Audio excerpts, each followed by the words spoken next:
16ই ডিসেম্বরে আপনারা দেখেছেন সবার আগে বাংলাদেশ নামে একটি কনসার্ট হয়েছে ঢাকায়। নিশ্চয়ই আপনারা অনলাইনে দেখেছেন অথবা ফিজিক্যালিও কেউ কেউ দেখেছেন, হয়তো টিভিতেও দেখেছেন। এই সবার আগে বাংলাদেশ কনসার্টটা কেন বা কিভাবে হয়েছিল?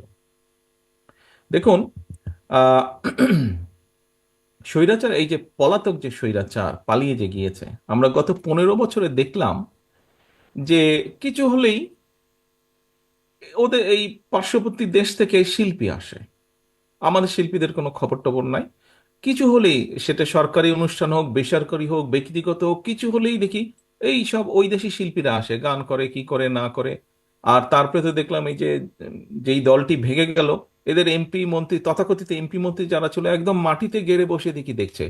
খুবই ইনসাল্টিং ব্যাপার ছিল, নিজেকে খুব ছোট মনে হতো যে এটা কি করছে এরা। আচ্ছা, তারপরে এরা পালিয়ে গেল। 5 তারিখে পরিবর্তিত অবস্থা হলো। মানে 15 বছর দেখেছি শুধু ইন্ডিয়ান শিল্পী আসে, ইন্ডিয়ান শিল্পী আসছে, আশ্চর্য ব্যাপার। দেশি তারপর শিল্পীদের খবরই পাই না। আচ্ছা, এই 5 তারিখের পরিবর্তন হলো। 5 তারিখের পরিবর্তনের পরে হঠাৎ করে দেখলাম, এতদিন দেখলাম দিল্লি থেকে আসতো, এখন দেখি ইসলামাবাদ থেকে আসা শুরু করলো।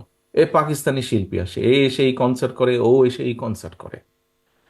তো একদিন সকালে আহ, ও, নাস্তা খাওয়ার টেবিলে আমি যখন নিউজগুলো দেখছি, হঠাৎ দেখি যে এক পাকিস্তানি শিল্পী আসবে। কেন পাকিস্তানি শিল্পী আসবে? সে আসবে বৈষম্য বিরোধী আন্দোলনে যে সকল ছাত্রছাত্রী আহত হয়েছে বা বিভিন্নভাবে ক্ষতিগ্রস্ত হয়েছে, তাদের জন্য ফান্ড রেজ করবে। সেই শিল্পী কোনো পয়সা নিবে না, সেই ফান্ডের জন্য যা পয়সা উঠবে সেটা সব তারা সেই ফান্ডে দিবে। কিন্তু ওখানে একটা ভিতরে লুকোনো ব্যাপার ছিল, বিপিএল এর খেলা ছিল। সেই বিপিএল এর খেলার নাম করে সেখান থেকে পত্রিকার নিউজে যা আমি দেখলাম, 3.5 কোটি টাকা সে নিয়ে যাবে বা নিয়ে গিয়েছে। সকালে নিউজটা দেখার পরে আমার খুব মেজাজ খারাপ করলো, খুব বিরক্ত লাগলো। আমি তখন আমাদের দলের যারা এই কালচারাল লাইনে যারা কয়েকজন জড়িত আছে, এরকম কয়েকজনকে আমি ডাকলাম। আমি ডেকে বললাম যে দেখো, সামনে 16ই ডিসেম্বর আমি একটি কনসার্টের আয়োজন করতে চাই ঢাকা শহরে।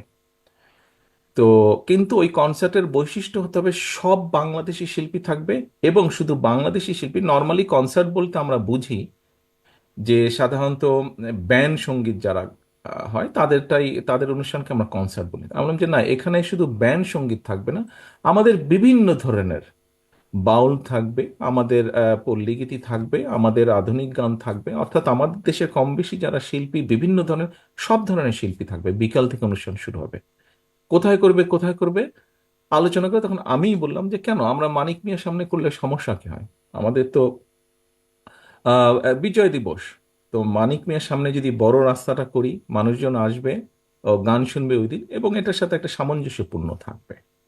আলহামদুলিল্লাহ, আমরা অনুষ্ঠানটি আয়োজন করেছিলাম, এবং আলহামদুলিল্লাহ এখন পর্যন্ত কনসার্ট বলতে যা বোঝায় বাংলাদেশের সবচেয়ে বৃহৎ কনসার্ট হয়েছে এটা। সবচেয়ে বৃহৎ কনসার্ট অনুষ্ঠান করতে পেরেছি আমরা। এবং আমাদের সবচেয়ে বড় সার্থকতা, বাংলাদেশি বাংলাদেশি এবং বাংলাদেশের প্রায় বলা যায় নাম করা যত শিল্পী আছেন, সবাই সেদিন ওখানে পারফর্ম করেছিলেন।